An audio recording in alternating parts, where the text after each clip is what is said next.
this changes everything, because if you're looking at a governing body that is being corrupt and is actually in some ways protecting the guilty athlete by taking bribes and covering up things, then I think that does change everything going forward, because I think there's always been that assumption that your governing body is there for you, the innocent athlete, and is there to sort out the cheats.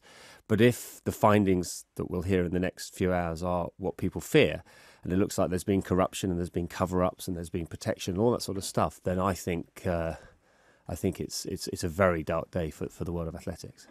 So what we're talking about is athletes cheating, and then instead of the governing body, the bosses, saying, right, you're now going to be punished, they have been taking bribes to conceal that cheating. Yeah, we'll see the details, but it's predominantly aimed at, from what I've read, it's aimed at Russian athletes predominantly, and then the Turkish athlete who won gold medals at the Olympic Games, and then having a positive test, and then the governing body saying, well, we could, if you pay us a bit of money, we can make sure that we can keep that quiet. That undermines everything. Absolutely undermines everything. Now, this is speculation. We'll find out in the next few hours. But from what we're hearing, these are facts that will probably come out and more.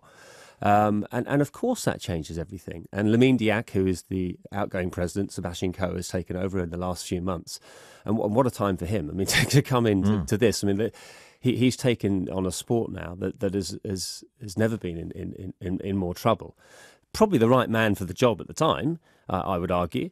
But he's going to be faced with some big decisions to make, and he'll probably have a free rein now to make big decisions because of what's going on. But it's not going to be easy for him.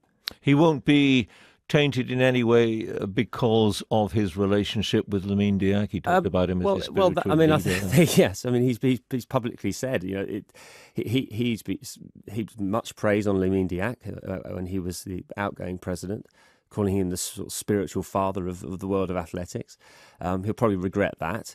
In his campaign to become the president, he talked about this sort of war on athletics that he felt that the press were taking.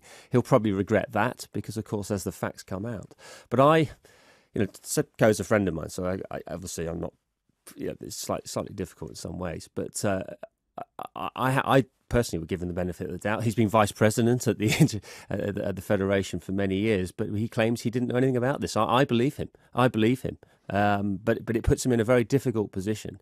But it also puts him in a strong position moving forward, because I think he now really can. I think he will. I think he will make some very, very big decisions that will change the sport, because he has always defended and always wanted to protect the innocent athlete. And if you don't do that, you don't have a sport.